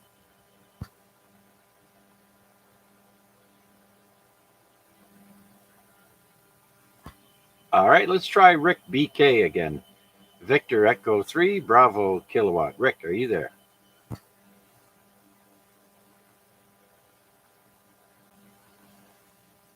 Okay, how about my neighbor, VE3PFH? Pete.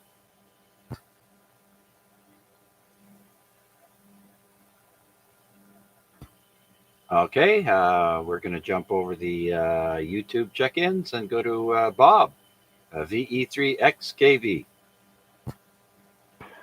Oh, very good, Chuck, and professional job as always. And I don't have too much to add here anymore. I think I said, like I said earlier, I think I said it all tonight. Said more tonight than I have for a long time. So anyway, it was a pleasure, and hopefully we'll catch you again next week there, Chuck. VA3CJZ, VE3XKV. Yeah, very good there, Bob. Yeah, a pleasure also to have you back with us. It's been a while. I'm so glad everything is better now. It was sounds like you've had quite the couple of 2-3 weeks there. So also really glad you guys are feeling better. So we're gonna have to do a phone call as well. So I'll be giving you a call there. I know you you sleep in, so we'll call you around the lunch hour maybe if you're available. If not, we'll get a hold of you. Well, I'm always available. It doesn't matter what time. Excuse me. When I get a phone call, if I don't answer it, the wife does and shakes me up. So yeah, but noontime sounds good to me there, Chuck. All right, very good. Okay, and yeah, see, you got your remote. I call it the remote station up and running again. Very good. Thank you for that. So sorry you had to go through. I've got some antenna work to do as well. The poles, the one pole inside the other that we used for the two beams. Well, the screw that kept that pole in place sheared off, and the pole dropped about 6 inches or so, and so that thing has to come down. And yeah, we're gonna have to talk there and see if you've got something else to put up for us. But we'll do the phone call. Okay, Bob, VE3XKV in Flamborough. Let's see if Larry's still with us. VE3LBI. Yeah, we're still listening along here, Chuck. Nothing more to say or report. So, anyways, okay, I'll pass it back to you. Okay, Larry, thanks for sticking around. Much appreciated, sir. Hope you enjoyed yourself as much as we did. Next is Flynn, VE3FJJ. You still there, Flynn?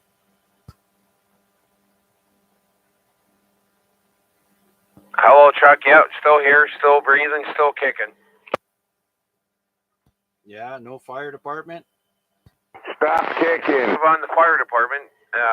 Wood's a little wet, so it's kind of a little smoking, but we still got her going. Stop kicking. Yeah, no kicking the cat now. Yeah, very good there, Paul. All right, Flynn. Yeah, I see it's raining out there. It's not raining as hard as it was earlier, but you still got the flames going. Good for you. All right, Flynn, we'll let you go for now. I do want to say thanks. Do appreciate you checking in. Hope you enjoyed yourself as well. Um, let's see now.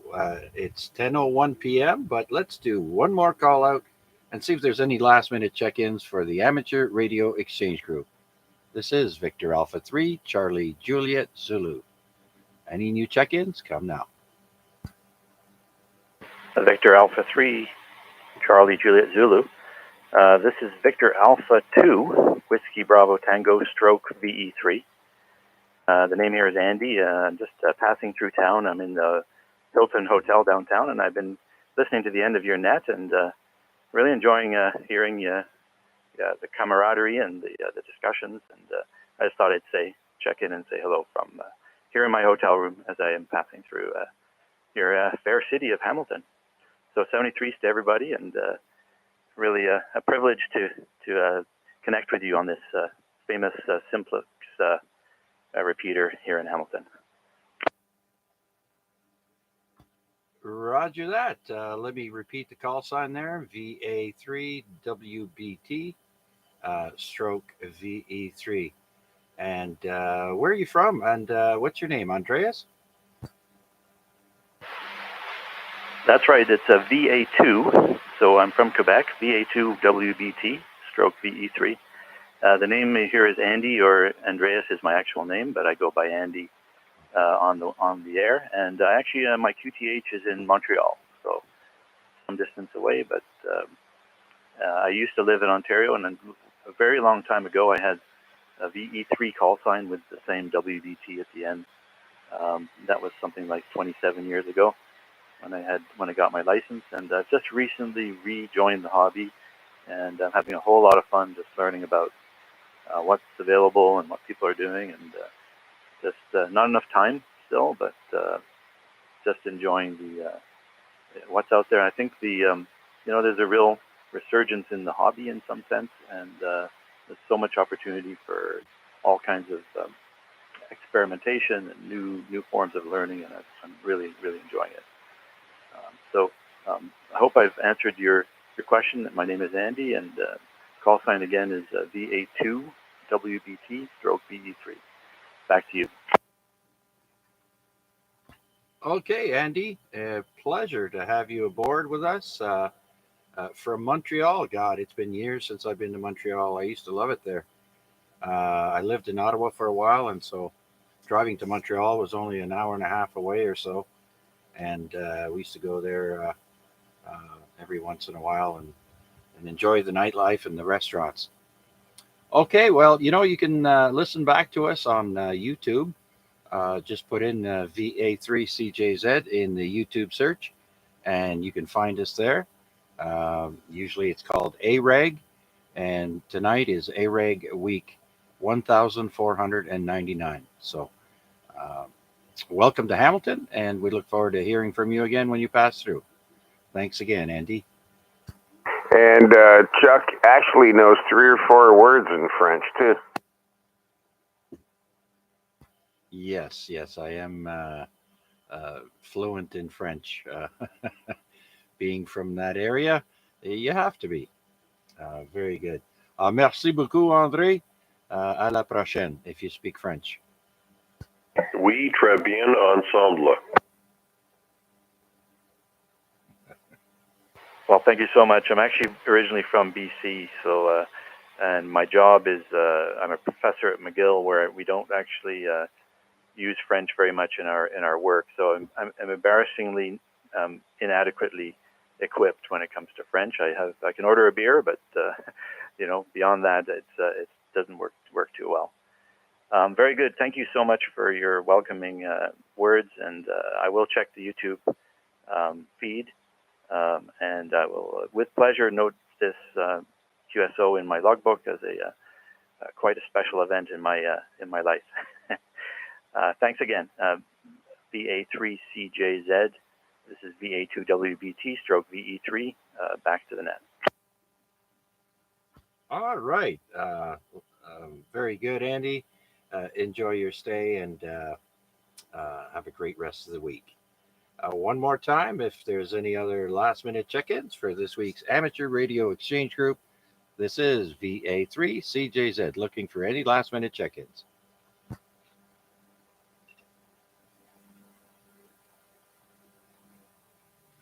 Okay, do we have any other comments, or someone want to relay a message? Please come now. Are you coming back after garbage duty? Yes, sir. Mac, it's probably past his bedtime, so he probably won't be hanging around. Well, we shall see. Well, look at that. It's already time to wrap this up. It's time to close this evening's Amateur Radio Exchange Group, AREG, and again, once again, week 1499.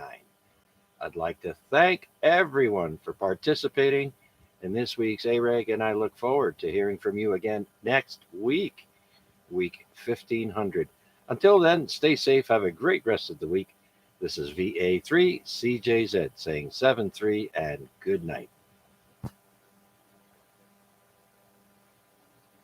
And now return the frequency back to regular operation. And we're going to take these earbuds out and take a short break, and I'll be right back.